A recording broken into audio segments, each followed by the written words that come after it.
Okay, hello everyone. Good morning, good afternoon, and good evening from wherever you are in the world. We'd like to welcome you to the NORA Chronic Disease Council webinar for this month, and it is entitled Stress and Cardiovascular Disease Among First Responders. Data from the Buffalo Cardio-Metabolic Occupational Police Stress Study, also known as the BCOPS study. Just to give you a little bit of background on NORA, NORA is the National Occupational Research Agenda, and it is divided into industry sectors and also cross sectors looking at occupational disease in the American workplace. The CRC, also known as the Cancer, Reproductive, Cardiovascular, and Other Chronic Disease Cross-Sector Council, is a partnership between NIOSH as the steward and other partners, including industry, labor, trade, professional organizations, and academia that are really focused on chronic disease and occupational causes of chronic disease in the American workplace. We partner across multiple different groups to really look at occupational chronic disease, and this helps steer our ideas for research into occupational chronic disease, identify intervention and prevention strategies, communicate those intervention and prevention strategies, and today's webinar is an example of that. And then we also try to identify and implement solutions with stakeholders, workers, labor organization, industry, academics, and government organizations. And in this effort, we hope to reduce occupational chronic disease. My name is Todd Stickle. I am a co-coordinator for the CRC cross sector, and my partner in crime, Raquel Velasquez Cronin, is also the other co-coordinator, and I'd like to turn the floor over to her to go over some ground rules for today's webinar. Raquel?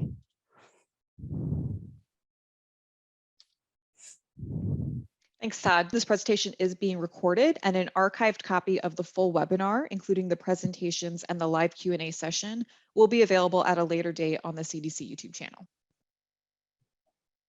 And with that, I'd like to turn the floor over to Stephen James. I'm honored to be moderating today. When I started my graduate education in 2009, there were two names I considered giants in the field of police stress research. One was my mentor, John Violente, who focused on the impact of stressors such as shift work and fatigue on performance. The other was John Violente, who focused on the impact of stressors on officer health. Even a decade later, Dr. Violente's work with the BCOPS team is still at the vanguard of police health research. So what is the BCOPS study? It's the Buffalo Cardio-Metabolic Occupational Police Stress Study, or BCOPS. In truth, it's a unicorn in police health research. I'm unaware of any other police health study that has both the length, more than 2 decades, and depth for all it examines. The study has been examining the early health consequences of stress in police officers in Buffalo, New York's police department. It started with a pilot study of 100 officers back in 2001. A police health study with an N of 100 in any other context would not be considered a pilot. This speaks to the magnitude of the undertaking John and his team have successfully managed. Since the pilot, the BCOPS study has been open to the entire population of the Buffalo Police Department.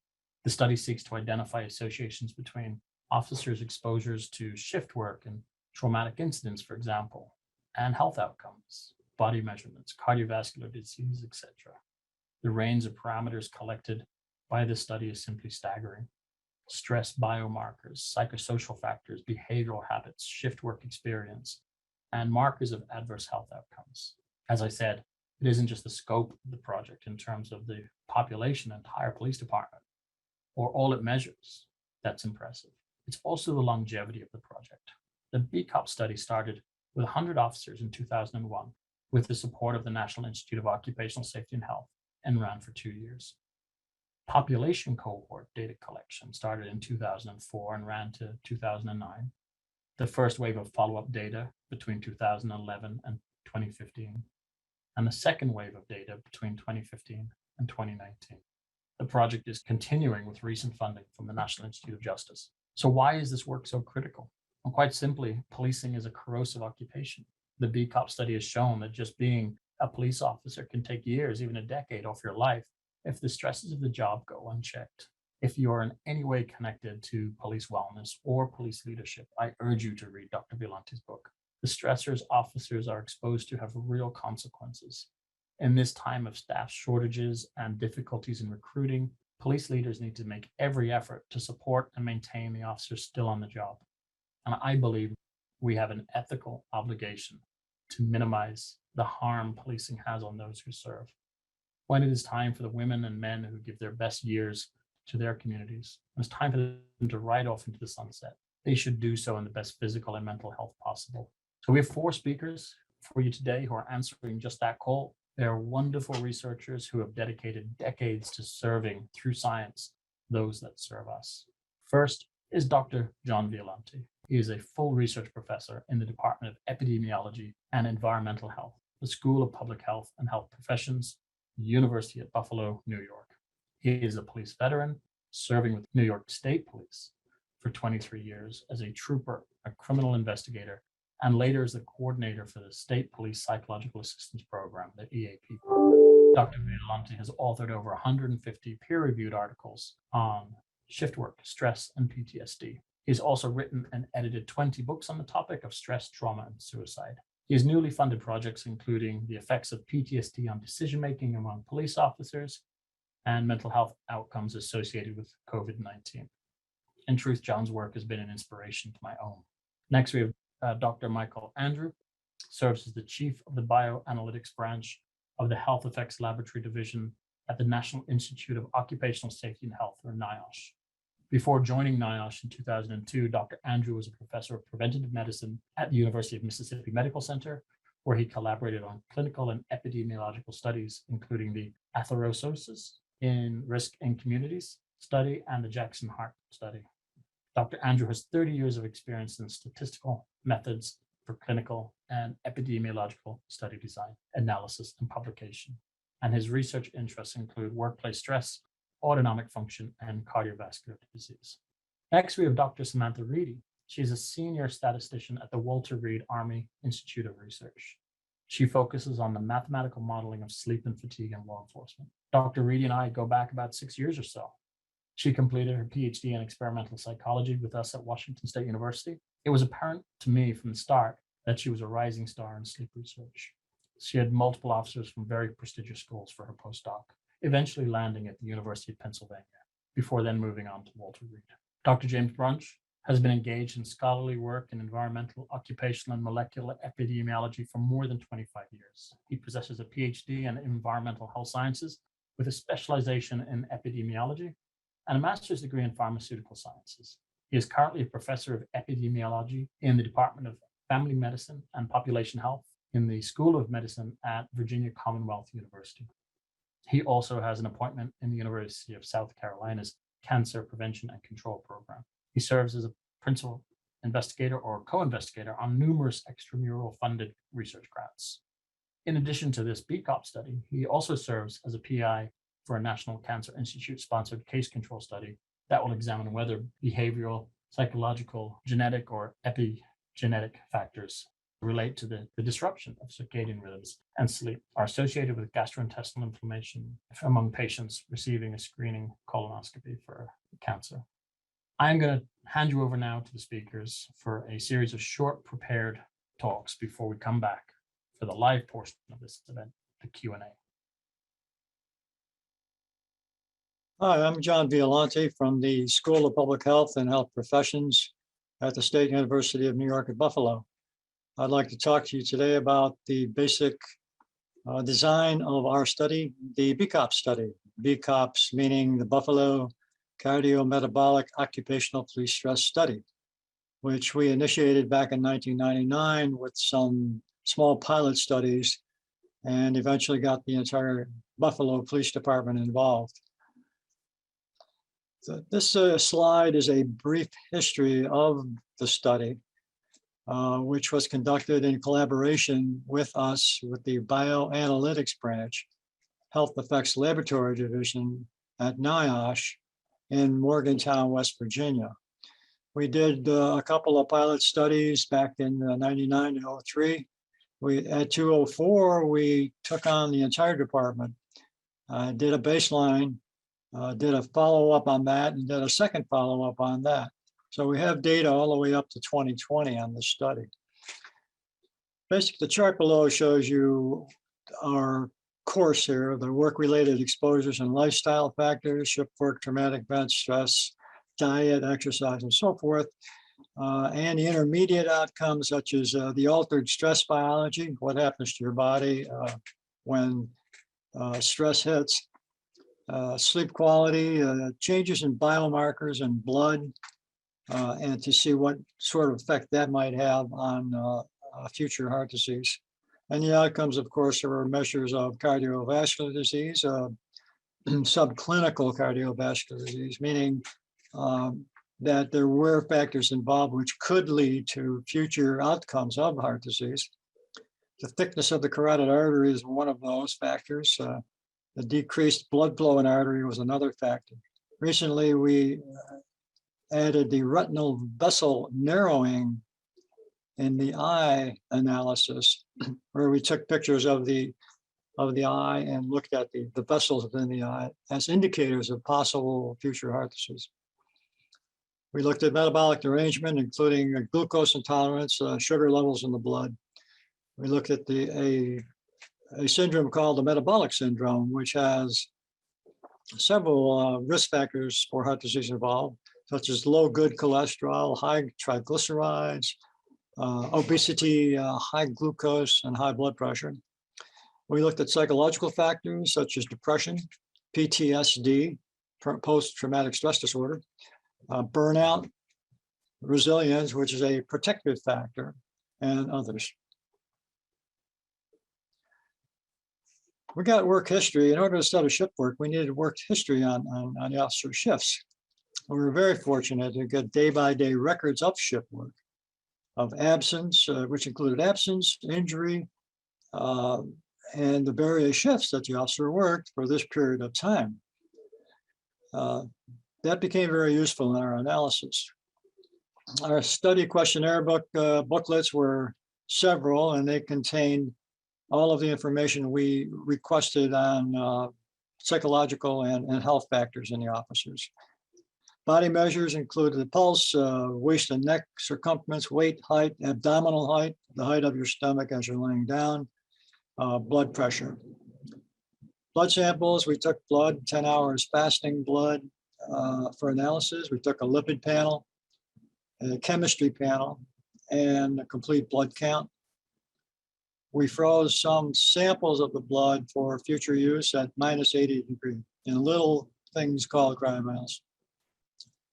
To test stress, we used a biological test for stress called cortisol, and it's a hormone in your body. And when you feel stress, it activates certain hormones in your body. Cortisol is one of the main hormones that it does activate. And it's part of an axis in the body called the HPA axis, which involves a system in the body. Initially, what we did here is when we took the blood, the venipuncture, we used these little tubes called salivettes and took a saliva sample before and after the blood sample to see if that was a stressful event, which it is for a lot of people. Next, at lunchtime, we took a baseline saliva test. Then we gave the officers a high protein shake, around 65 milligrams of protein.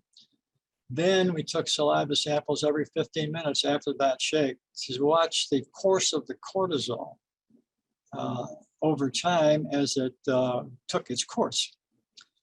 Now, protein basically, the high protein basically spiked the cortisol and made it move and gave us sort of a curve of cortisol that we could measure. We gave the officer some salivettes to take home. We instructed them to take 4 at awakening at 15 minutes apart, take 1 at lunch, 1 at dinner, take 1 at bedtime, and then a dexamethasone pill, which is a cortisol suppression, to see whether that was working properly. And when they woke up in the morning, to take 4 more saliva samples at 15 minutes apart. The sample, these are the swabs which they put in their mouth to gather the saliva. To look at the effects of shift work and sleep, we used an ActiWatch. An ActiWatch is basically a movement device that measures all your movements throughout the day. We had the officers wear this watch for 15 days, and we looked at how much they moved during sleep, whether they had interrupted sleep, how long they slept, and various other parameters of sleep quality and quantity. This allowed us to look at the effects of shift work, including injury, accidents, absences, psychological effects, and sleep quality and quantity as they might be related. Next, we took ultrasound, which is a non-invasive device, as you know, to look at artery health, to look at flexibility of the artery, to look at thickness of the carotid artery in your neck. And these can be related to early indications of future heart disease. The artery we looked at in particular was the brachial in your arm. What we'd do there is we would occlude the artery, we'd cut it off for about 4 minutes, release the cuff, and see how well the artery reacted. Of course, the better it reacted, the more healthy it's considered, and we can measure that. In terms of the carotid in your neck, we measured its thickness. The more thick it is, the more likely that it's going to cause problems for you. DEXA was a device which measured the bone density and the bone health of the officers. It also measured body fat and lean mass in the officers.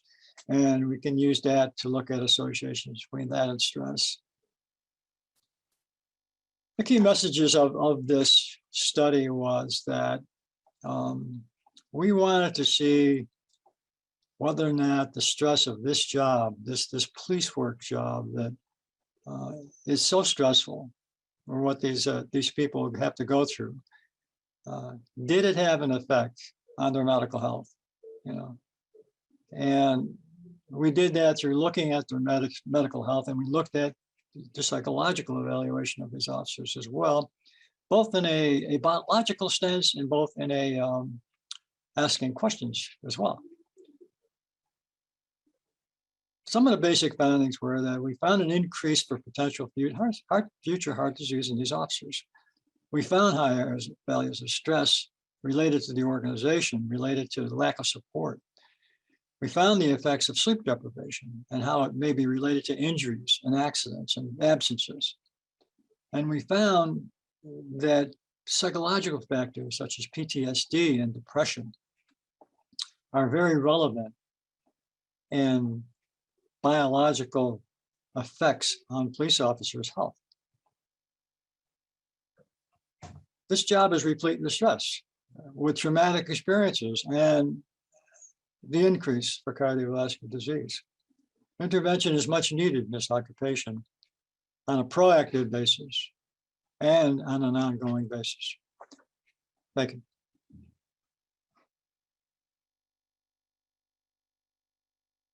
The title of this talk is Correlates of Changes in Blood Vessel Function over 7 years. So blood vessel function is also thought of as endothelial function. And the endothelium is a membrane that lines the inside of blood vessels in the heart, and it regulates vascular contraction and relaxation, and also then blood flow. Endothelial function is measured as flow-mediated brachial diameter reactivity or flow-mediated dilation. We'll call it FMD, which is an early predictor of the development of cardiovascular disease. So how we measured this is with an ultrasound probe, and we measured the diameter in the brachial artery in the forearm. And we put a blood pressure cuff on the forearm of a person, and we inflate the cuff. And you can see the pressure increasing here as the cuff is inflated. And then we release the cuff, and that causes a flow challenge, or it causes increased flow in the artery. And so then we can observe the diameter change, the response of the artery or the endothelium in response to that increased blood flow. And so a large change here indicates a good functioning artery, and a smaller change, less good. So we tend to take this maximum value of diameter, and we subtract from that the baseline before the procedure, and then we divide by the baseline to obtain what we call the FMD. So here's a slide showing how those calculations work. We do the peak minus the baseline over the baseline times 100 to get it as a percentage. We divide by the baseline because it tends to correct for differences in baseline artery sizes between people, making the measurements more consistent across baseline diameters. Change in endothelial function over time is just subtracting the baseline or the first clinic examination FMD percent from the follow-up 7 years later. And then decrease in FMD percent over time infers decreased endothelial function or decreased blood vessel function. What causes these decreases? Well, things like hypertension, smoking, lack of physical activity, and we're going to examine exposure to chronic stress. So our measure of exposure to chronic stress is the cortisol awakening response. And cortisol is a hormone that's thought of as a stress hormone. It helps in dealing with challenges and stressors. It decreases inflammation, it mobilizes energy. Waking up in the morning is considered a challenge. We tend to examine how the stress response system is working by examining challenges over time. So waking is a challenge to that system. And so we examine the cortisol response at first waking, and then 15 minutes later, 30 minutes later, and 45 minutes later. Lower cortisol response is thought to be from chronic stress exposure, which is thought to be from wear and tear on the stress response system. So the way the area under the curve, the AUCI, is calculated, which is going to be our independent variable, is for each individual person, we take the measurements and we calculate the area under the curve. And this top curve would be a good, healthy response. And you can see that'll give you a larger number. And for this red curve where it actually goes down, that's going to be a negative number. And then in between here is a sort of a middle response. These three curves relate to the lowest, middle, and the highest 33% of the AUCs in this population. And it's used for illustrating what that looks like. So we had a sample of 172 officers present at both the follow-up exam and the baseline exam. We compared the means of the 7-year change in FMD percent across the lowest, the medium, and the highest 33% groups of baseline cortisol AUC. And the result was that the lowest third of AUC had a larger decline in FMD or artery function over time, and the highest third had the smallest decline in function. And so let's go back and look at that graph. You can see here, this is the more healthy looking response, and this is an average of the samples from the highest third of the people with the highest AUCs. You can see there's a small decline over 7 years, which is not unusual. And you can see for this unhealthy looking atypical response, you can see a very large decline in artery function over the 7 years. And then in the middle, there's also a decline. These two values are statistically significantly different. Okay, so the key messages here is that abnormal or atypical awakening cortisol pattern at baseline examination predicted worsening FMD over a 7-year period of time.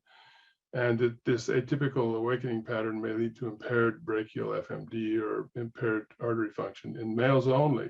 We only found this result in males, not in women.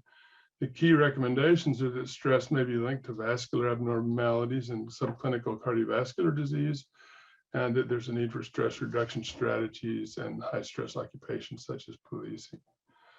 Okay, now we're moving on to the second study that also has FMD or endothelial function as its outcome, a decline over 7 years in artery function as the outcome.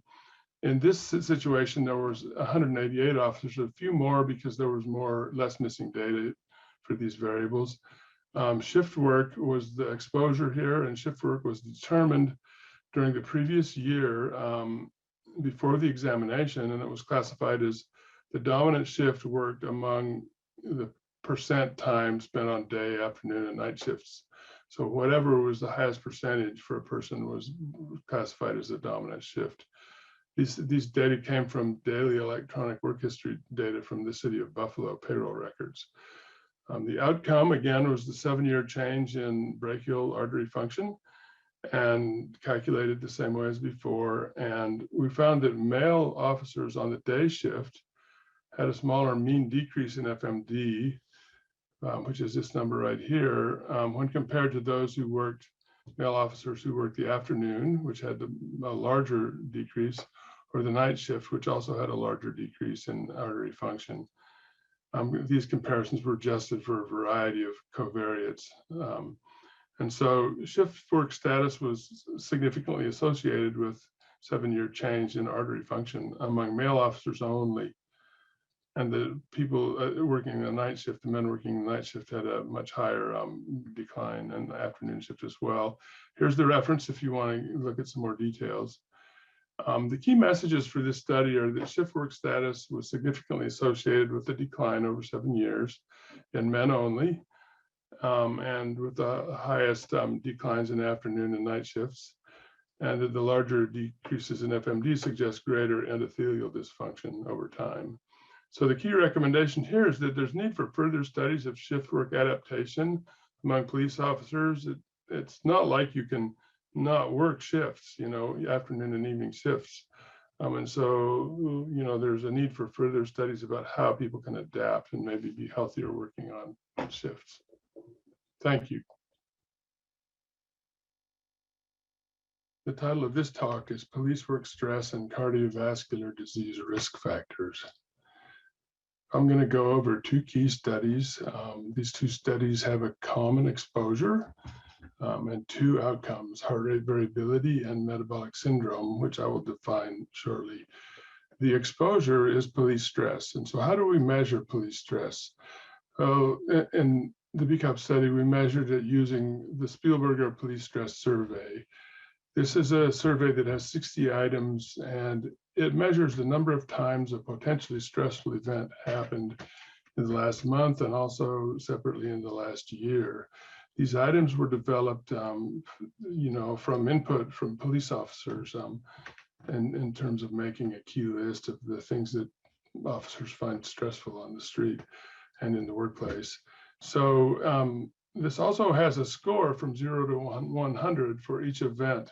The higher the stress score, the more stressful the officer's experience of the item. So we can create exposure indices by multiplying the frequency of an event times the stress score. And those scores are then averaged over the below subscales, over items that make up the below subscales. So we have organizational administrative pressure, physical, psychological threat, and lack of support. And those are the 3 variables of interest, the exposure variables that we'll be using here. So the first study includes a cross-sectional association between police work stress and high-frequency heart rate variability. High-frequency heart rate variability is thought to be a measure of how well the biological brake on the fight-or-flight system is working, but lower HRV is also an early sign of cardiovascular disease. So a little bit of history on this parasympathetic brake or brake on the fight-or-flight system. Usually with everyday functioning and everyday situations, we're using social engagement. And when that's happening, this brake on the fight-or-flight system is on. And it can be on, in a certain amount depending on the need. If we're in a fairly relaxed situation, the brake goes on quite a bit. And then if something happens and you need to deal with an environmental challenge that social engagement will allow you to deal with, then the brake comes off a little bit. But it's always on and regulating. Now, when there's an emergency where social engagement isn't going to help with the situation, then the brake goes off. And we have what's called the fight or flight response, and then other kinds of things kick in. And so this HF-HRV is a measure of how healthy or how well this brake is working for people. And so to measure this, we look at electrocardiogram data and we look at the time differences between heartbeats. And that gives us our heart rate variability series of data points. And then we extract those and analyze them, and we get what's called the high frequency component of the resting heart rate variability, which turns out to be between 0.14 and 0.4 hertz. And so this is a measure of how well that the brain is regulating the heart rate relative to putting the brake on the fight or flight system. There are a lot of details that go into this, and if you're interested, you can look at the paper, and then there are references in this paper that will lead you in the directions of how to do this kind of study. This was a cross-sectional study of 360 officers from Buffalo, examined the baseline study, 04 to 09. We did not find any significant associations between stress measures and HRV among men. Among women, there was a statistically significant inverse association between the lack of support stressor over the past year and the HF-HRV. And then the regression coefficient for that was a minus 2.73, which means that as the lack of support goes up, high frequency heart rate variability, tends to be lower in people. And so these lack of support stressors have to do with things like lack of supervisor support, lack of coworker support, lack of resources, more local kinds of stressors, whereas the other administrative stressor is more global, police department-wide kinds of things. So, so all other stress indices were not significantly associated with HF-HRV for men or women. So it was only the lack of support stressor that had an association. So the key message here is that the lack of support stressor is associated with the ability to put the brake on for the fight or flight response, but in women only. And the key recommendation is that this result could be used to inform potential interventions that may help improve stress regulation and potentially reduce CVD in policewomen. It's a cross-sectional result, so more studies would need to be done to confirm this.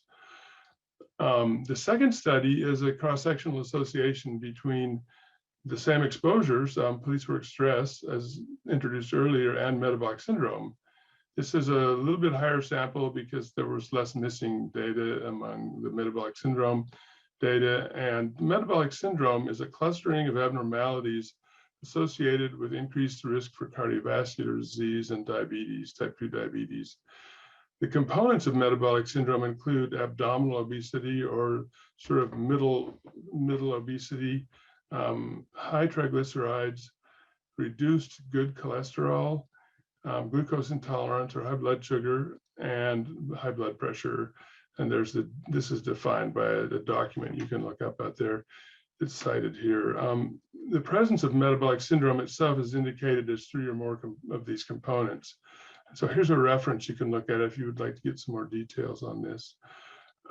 We compared the number of metabolic syndrome components between lower, middle, and upper thirds, or tertiles, of the police stress indices separately for men and women. So we had the 3 subscales: organizational, admin, pressure, physical, psychological threat, and lack of support.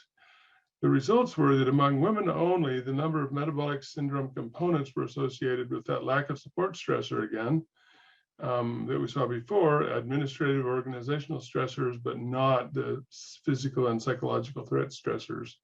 And there were no associations between these variables among men. So the key message here is that lack of support stressors and administrative or organizational stressors are associated with cardiovascular risk factors or metabolic syndrome among women only, and that the physical psychological stressors were not associated with this outcome. The key recommendation, again, is that this result can be used to inform potential interventions that may help reduce cardiovascular risk in policewomen. But again, it's a cross-sectional result, so more research is probably needing to be done. Thank you very much for your time and attention. Hello, I'm Samantha Reedy. I am a sleep researcher and a contracted senior statistician at Walter Reed Army Institute of Research. Today I'll be presenting on modeling sleep and fatigue in law enforcement. Before I begin, the opinions or assertions contained herein are the private views of the author and are not to be construed as official or as reflecting true views of the Department of the Army, the Department of Defense, or the NIOSH CDC. In the United States, there are more than 12,000 local law enforcement agencies that provide routine patrol services to communities around the clock. While there is substantial variability in the work hour policies and procedures used by each agency to staff officers around the clock, there is a high prevalence of shift work and long work hours, particularly in the form of overtime and mandatory off-duty court appearances. It is well established that shift work and sleep loss, and maybe secondary to long work hours, increase the likelihood of fatigue and performance impairment. And it's been suggested that absenteeism may represent a self-management strategy for fatigue, thereby signaling reduced operational readiness. There's also recent experimental research that has established a substantial impact of shift work-related fatigue on police officers' encounters with the public. This is important because these encounters have a major impact on public trust and perceptions of police legitimacy. Citizen complaints are one important indicator of public trust and the extent to which people believe that they're fairly and respectfully treated by police. We were interested in further exploring the relationships between shift work, sleep loss, fatigue, and police community relationships as measured by citizen complaints and operational readiness as measured by absenteeism. To do so, we used data from two large-scale law enforcement studies. First was a tired cop study that included 379 police officers across 4 police departments. Each police officer had day-by-day payroll for up to 4 months, and our analyses focused on the 2 police departments that were willing to report citizen complaints filed against their officers. The second study was the Buffalo Cardio-Metabolic Occupational Police Stress Study, aka BCOPS. The study included 367 police officers at 1 police department. Again, each officer had day-by-day payroll for up to 25 years. We defined absenteeism as taking a single sick day on a regularly scheduled workday. Across the 2 studies, there were about 530,000 shifts worked by 746 police officers. And despite the vast amount of work data that were available, there was a lack of complementary day-by-day sleep-wake data. To still be able to examine the relationships that we were interested in between shift work, sleep loss, fatigue, and police community relationships and operational readiness, we use a sleep and performance prediction model called Fate Quantum. These models are widely used in operational settings such as rail and aviation to develop work-rest schedules that help mitigate fatigue, to determine whether fatigue mitigation strategies may be needed. And in aviation, they're also used in safety cases for flights that do not fit within the regulations. Essentially, we used the work-rest schedules for the 746 police officers as input to predict their sleep-wake behaviors, and then the temporal profiles of sleepiness across the work-rest schedule. Between the work data in the tired cops and BCOPS studies, the public complaint and absenteeism data, and sleep and sleepiness predictions yielded by Fate Quantum, we then had a complete data set. In terms of citizen complaints, we found that police officers who were predicted to obtain less sleep and have greater on-duty sleepiness were significantly more likely to have a citizen complaint filed against them. We found that police officers working night shifts, but particularly consecutive night shifts with daytime court hours interleaved, which reduces their sleep opportunity, are significantly more likely to receive a citizen complaint when compared to day shift officers. For absenteeism, we found that police officers who were predicted to obtain less sleep and have greater on-duty sleepiness were significantly more likely to exhibit absenteeism, particularly for those officers working afternoon or night shifts and who are predicted to be relatively sleepy. The results suggest that sleep loss reduces operational readiness and impairs performance, and that this may have impacts on police officers, police departments, and the civilians that they protect and serve. With further validation, sleep and performance prediction models could provide a useful tool for studying and helping to mitigate police fatigue and associated consequences in law enforcement. Good afternoon, everyone. I'm going to be talking today about shift work impacts and adaptation in police officers. And I'd like to thank the organizers for inviting me to participate today. Shift work is very common. About 15 to 30% of all shift workers, of all workers participate in some form of shift work.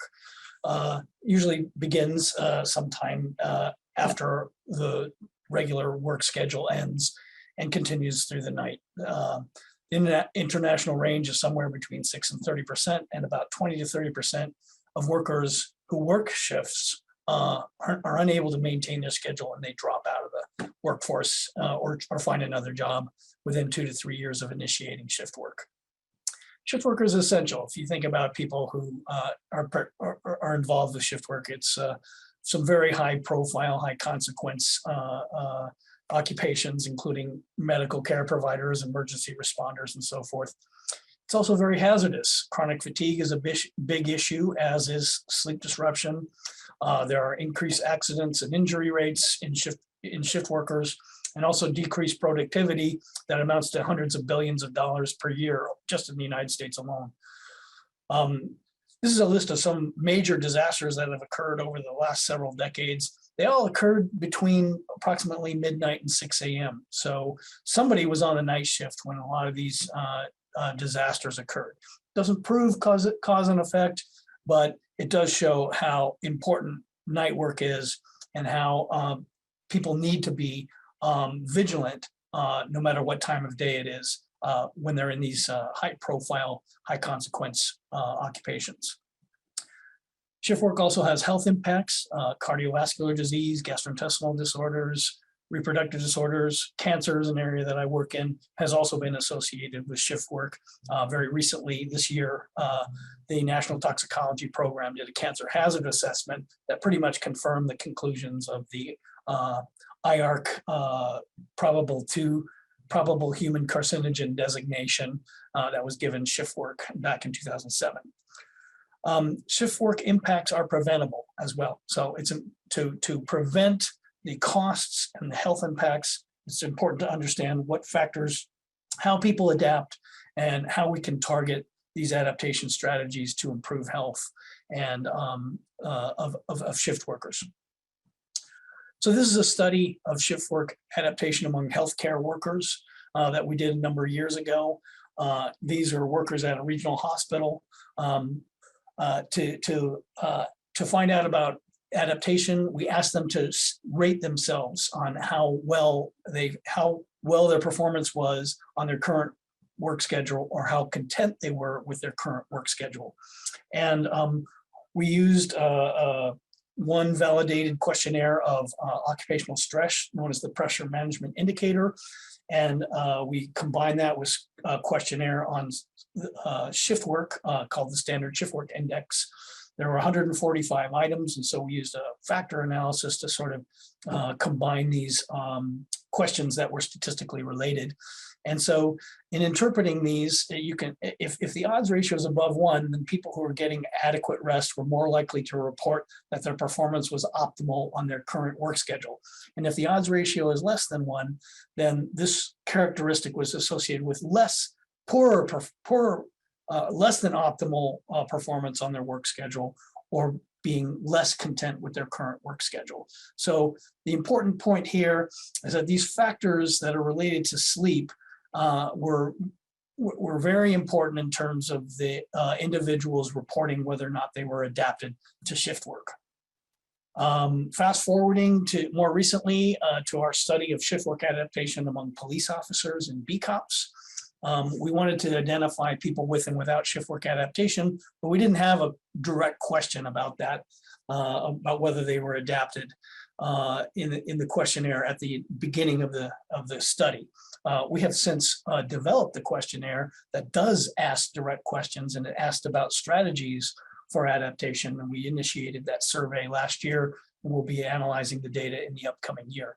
But for this analysis, we wanted to just see if we could group individuals based on their symptoms. And so we asked a number of symptoms that we thought would be related to adaptation or maladaptation to shift work. And these are the categories of questions that were used in the analysis. And these are the results of that analysis. So the people in the group with the orange lines and dots here represent individuals who had lower levels of these symptoms, and people in the blue category are individuals. These are all shift workers in this analysis. So the people in the blue were poorly adapted, and the people in the orange category were more well adapted to shift work. And so we thought we got pretty good separation here. And so, but we wanted to sort of confirm these results by comparing these two groups in terms of different behaviors or personality traits that have been associated with shift work in the past, shift work adaptation in the past.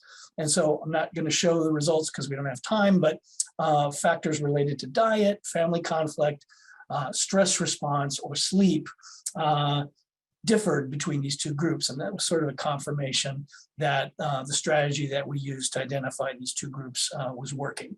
And finally, in this analysis, we wanted to look to see whether or not certain disease biomarkers may differ between these two groups. And so we had 15 different biomarkers related to metabolic syndrome or hormonal factors or immune factors or measures of heart rate variability, which is a measure of your cardiovascular resilience.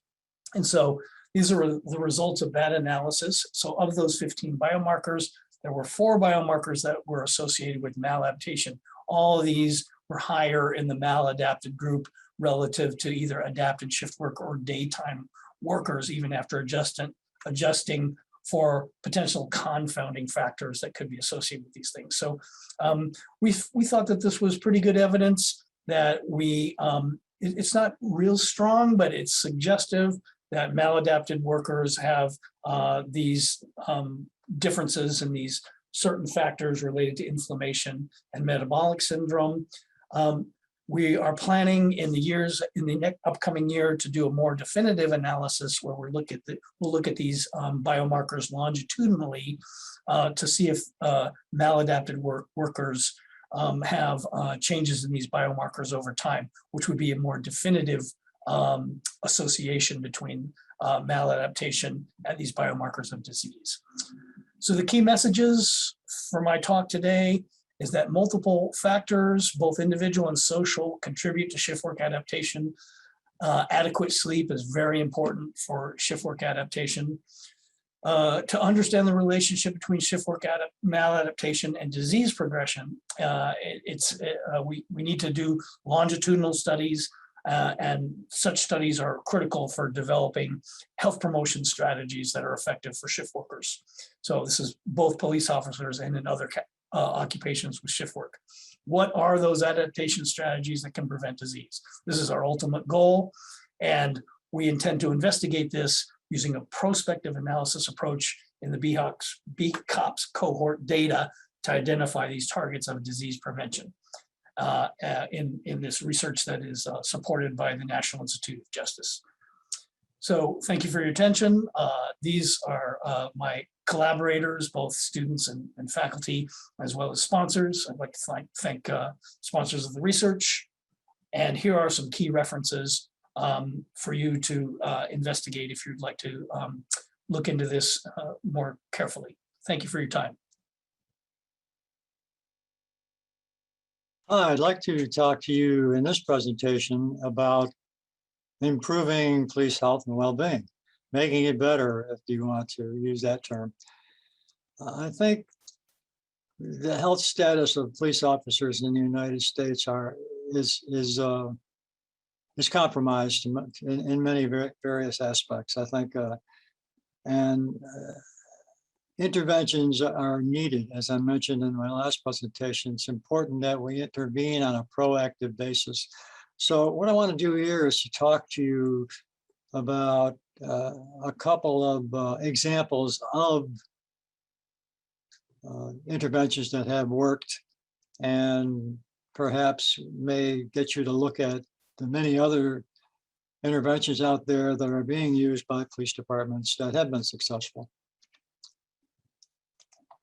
The first one I'd like to talk about is something called SHIELD, the Safety and Health Improvement Enhancing Law Enforcement Departments study done by Dr. Kara Kuehl. Dr. Kuehl is an MD, and what he did, he realized that firefighters and police officers are a cohesive work group. So he said, what might work well is if we try to improve health as a team. And he was correct, it did work very well. The team-based intervention approach does work well in cohesive occupations, and many first responder occupations are very cohesive and stick together very well and work together well. Dr. Kuehl looked at factors that could be modified. One's diet, one's physical activity, an ideal body weight, dealing with stress, getting proper sleep and learning sleep hygiene, decreasing one's tobacco and heavy alcohol use. What he found in his study, again using a control and an experimental group, he found that the experimental group increased fruit and vegetable consumption significantly. He found that sleep quality and quantity was improved significantly. He found stress reduced, and he found that in general, there was healthier eating among the group that participated in this SHIELD program. What the important thing I think about this study is it demonstrates that a team-based, led by a peer, by the way, forgot to mention that, health promotion program can be incorporated into a daily work routine and may be ideally suited for first responder occupations like police work. It makes a lot of sense that working together works better. In terms of PTSD or post-traumatic disorder trauma, I think one of the studies I often use as an example is Bengt Arnett's, who did some work with the Detroit Police Department. And what he did was to develop a proactive police trauma training resilience program. And by proactive, I mean he had this program in motion before the young officer went out in the street at the academy level, and he went out in the street. And this is a good idea. The idea is to reduce stress during these terrible things that officers see, these critical incidents, and to teach them how to deal with these incidents, to get them to come down from those incidents before they go out and come down after they are through these incidents. The test he had involved a 10-week resiliency imagery and scales training program versus a control group, which was training as usual.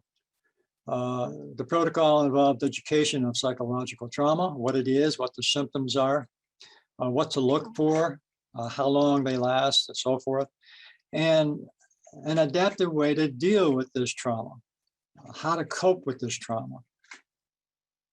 The protocol involved repetitive, intense imagery of police work scenarios.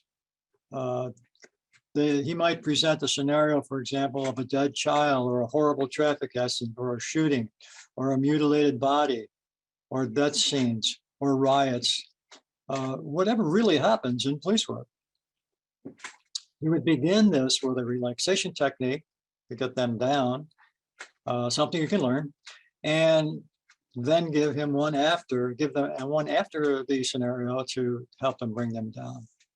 And with practice, these techniques can help one to come back to a normal state out of stress.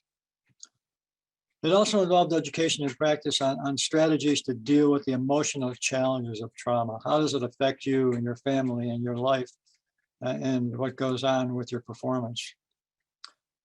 1 year later, Bengt looked at the results of his experiment, and he found significantly less negative mood among the experimental police officers and better performance throughout the year than those officers who had the training. Trends for reduced stress were noted in this group as well. Now, these officers experienced much of the same factors in trauma that the officers who did not get the training experienced, and yet they still had reduced negative mood.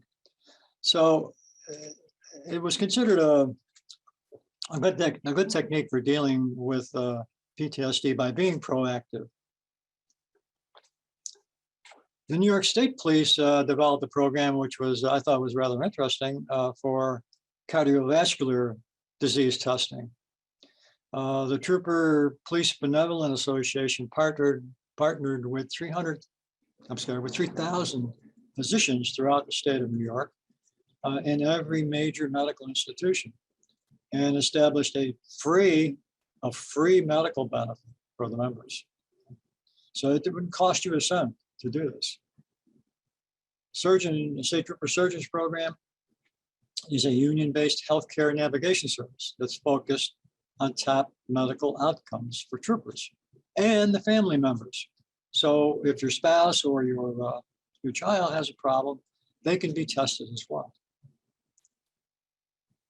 The service operates throughout New York via a mobile van testing center equipped with everything, with all the testing equipment. They got treadmills, blood testing, you name it, it's in this van. And the van travels throughout the state, wherever it might need. They might take one section of the state at a time, where troopers have signed up for the program, do that, go to the next section and so forth, but they can cover the entire state. What do they test for? They give an electrocardiogram.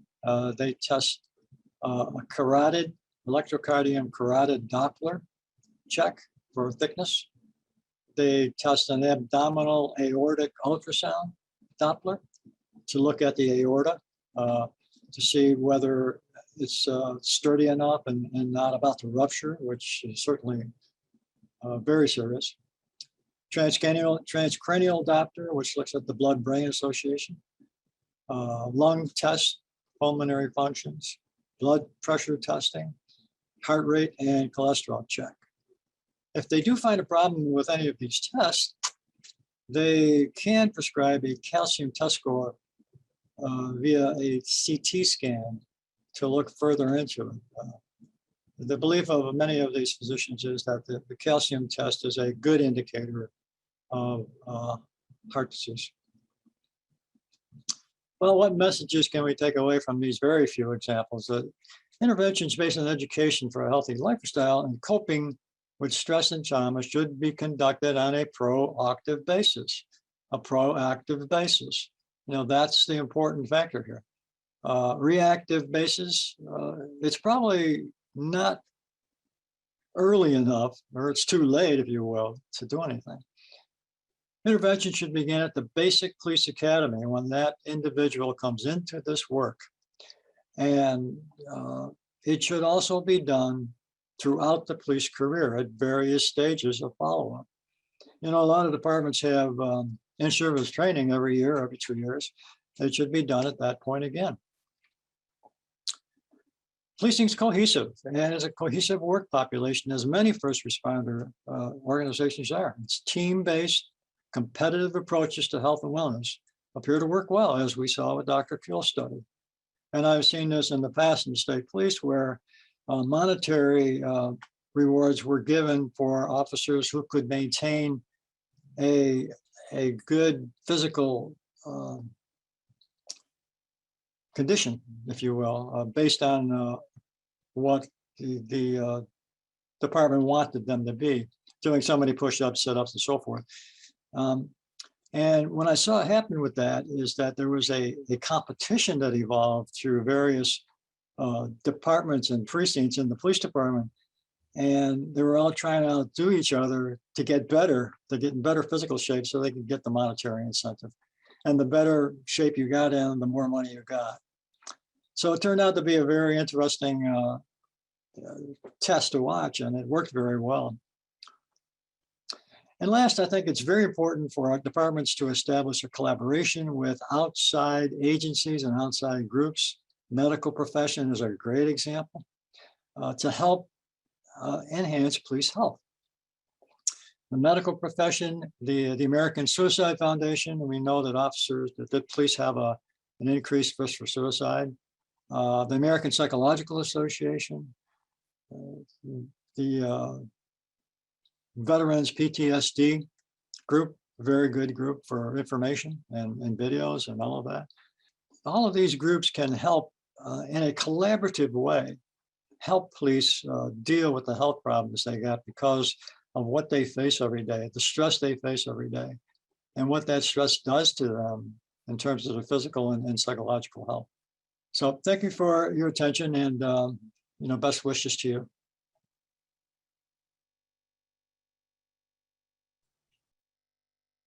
Well, I think that was great. Thank you so much for your talks. I've been following the BCOPS study for a while, and I still learned something this morning.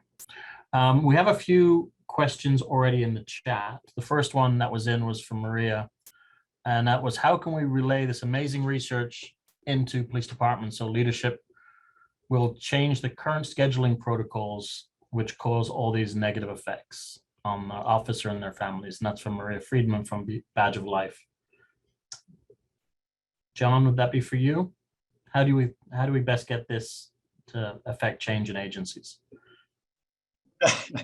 What we need to do is take this scientific that we have, these scientific terms that we have, and somehow translate them into a common language, if you will, that can be better understood by people who are not scientists. If we can do that, we can translate it in that manner, we can get it into the police officers who better understand these things and bring about change. Along with that, we need policy, and we need policy at the legislative level, which we do see occurring in the last few years.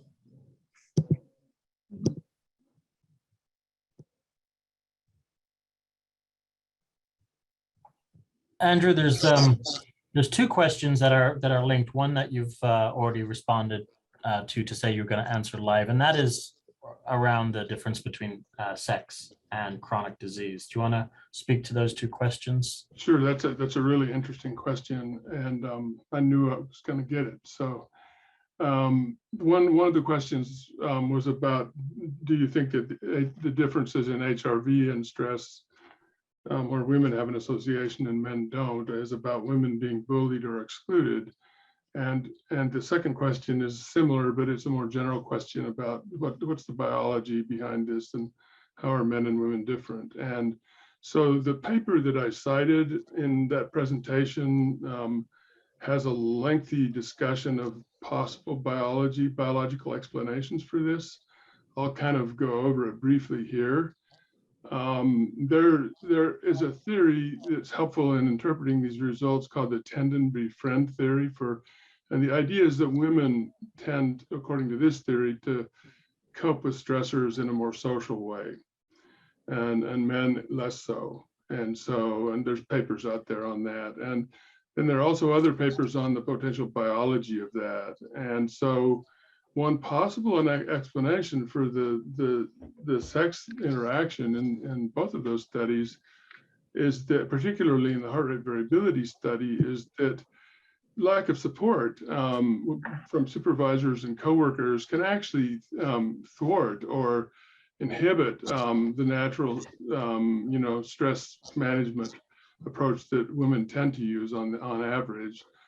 And this is just an interpretation. I mean, the answer is nobody really knows, but that's one possible explanation. And then for men, not so much. And then you can also think of the workplace as being one that may be more excluding of women, and there may be more bias and more difficulties for women in policing, and that could also partly answer that question. One thing I wanted to point out is that in that HRV and stress result, women have higher HRV than men do, and in just about every study they've looked at, there's a meta-analysis of that out there. And so women are protected in terms of having that biological break work, and also protected from cardiovascular disease when they're younger. So what we really saw was that for women that were under the high levels of lack of support stress, their HRV came down to about the same level as men. And women that had less of that kind of stress actually had higher HRV than men.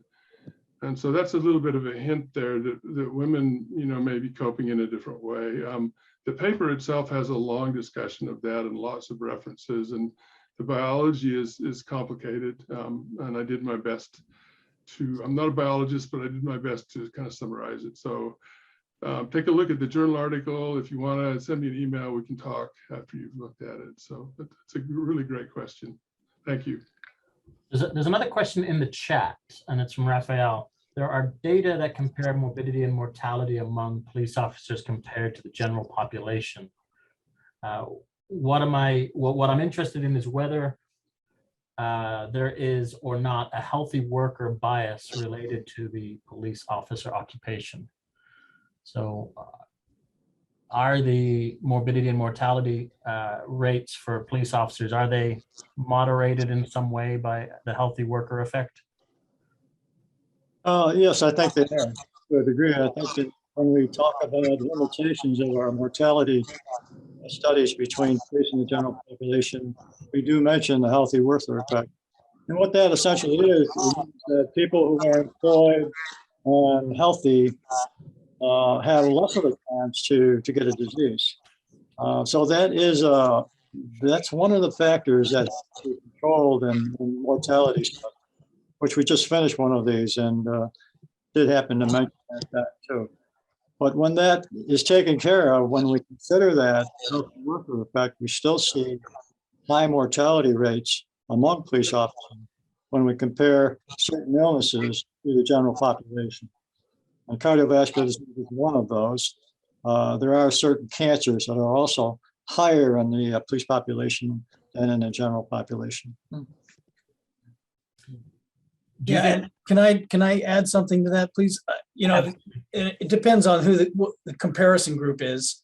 And John Violente and I and others and Mike published a paper on cancer and shift work in police officers a few years back. And so if you compare people with low levels of police with low levels of exposure to a given stressor, and then to those with higher, then you're kind of have a comparison group that's within the same group of people, and you wouldn't have necessarily to worry about the healthy worker effect. So really boils down to who the comparison group is. You think that's moderated by the high barrier of entry into the profession with how long it takes to go through background and academies and so on, that potentially it's retaining people that would otherwise have left shift working, for example?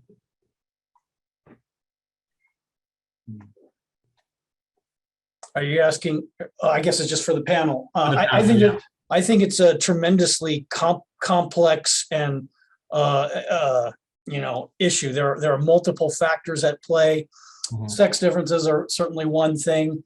How individuals adapt, what their adaptation strategies are, both to stress and to shift work, other types of stressors. Their background, their genetics probably factors in. There's just multiple factors, and of course there's the social environment as well. And so trying to understand all these different components and which ones are really the drivers of the risk or the reduction in risk is really what's critical in the work we're trying to do with BCOPS, is really try to identify the most potent things that we can target to improve police officers' health.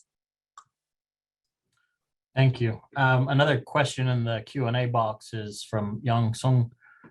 Thoughts on using other biospecimens like head hair, toenails, chest hair to measure cortisol for chronic work-related stress? Why did you go with the measures you did, or why did you rule out not using these measures? Well, we didn't rule them out. We did try some hair strand analysis. Mm-hmm. We didn't get too much of a good result with that. We felt that the saliva was probably the easiest way to collect the saliva, to collect the cortisol. And it was only a matter of keeping these dental swabs in your mouth for a few minutes and putting them in the salivettes. It also worked well when the officers were no longer in a clinic, because we did take cortisol samples for 3 days. So when they had to leave the clinic, we had to find some way to collect the cortisol at that point. So the salivettes worked well, and the dental swabs also worked well. Also, one more point on that. The hair samples and things like that give you an integrated measure of cortisol over a certain amount of time. I don't know if it's a month or whatever, but much of the information on how the HPA axis is functioning is in the patterns during a challenge. And so waking is a challenge. And so this was designed this way on purpose, to capture the challenge to the system of waking, to capture the challenge to the system of a high protein lunch, and also the challenge to the system of an ordinary workday, which is one of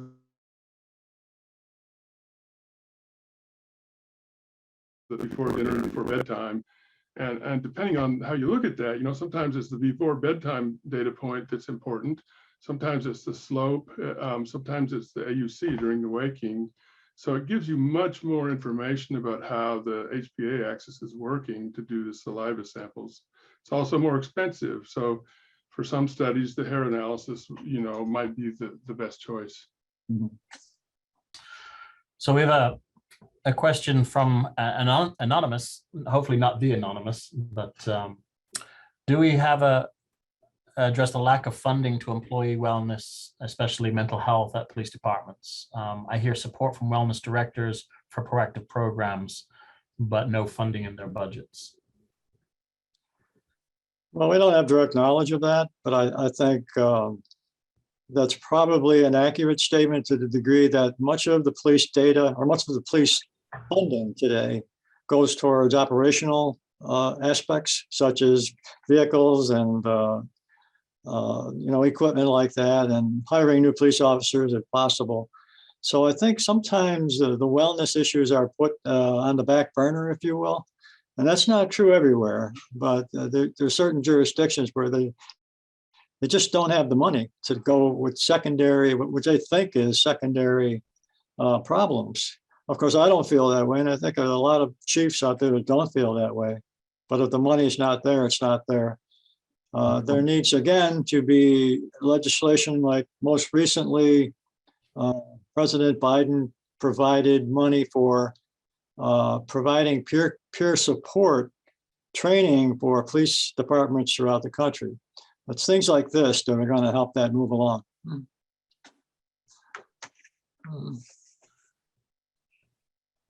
Dr. Andrew, I think there's a question in the chat for you. Do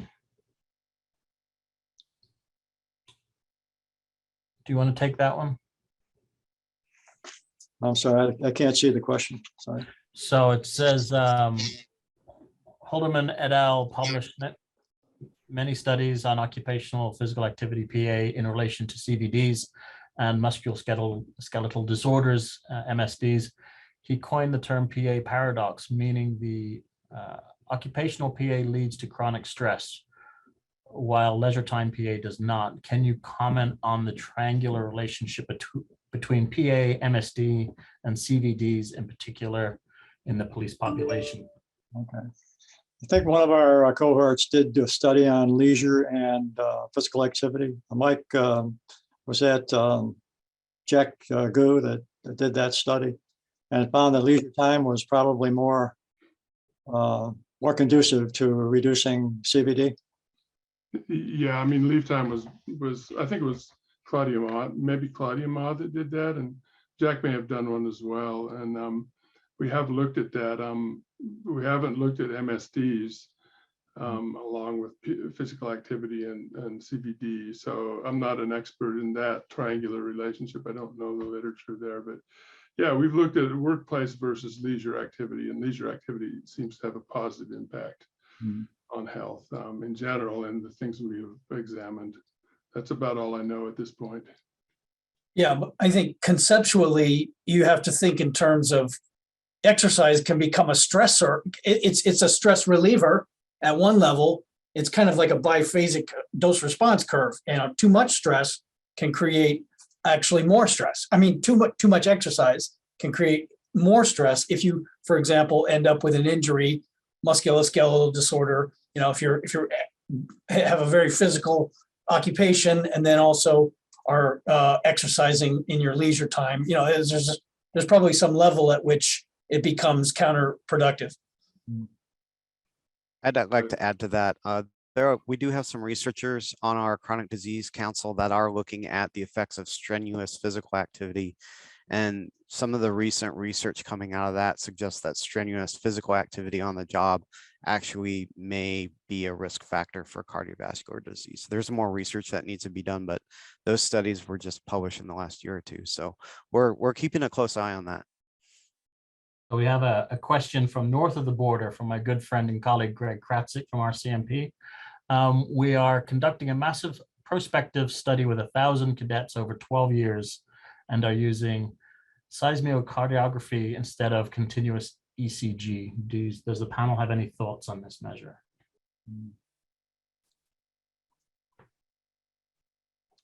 That's a new one for me. I'll have to read up on that.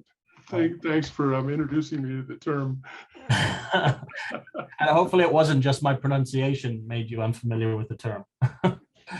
But if anyone on the panel or any of the attendees don't know Greg Kratzik, he's a good fellow to get to know. I can tell you that. Greg, we'll follow up with you offline on that once we've done our research. Well, I think the RCMP is a good group, and I think that's going to be a very successful study. We haven't got to that point yet, but it's very interesting. It's interesting that we're struggling with these issues in every nation. I work with Oscar Kilo over in the United Kingdom as well, and they're having the same issues with the UK police departments with stress and sleep and so on. Dr. Reedy, I have a question for you. What are the next steps in terms of biomathematical modeling in law enforcement, and where are the limitations?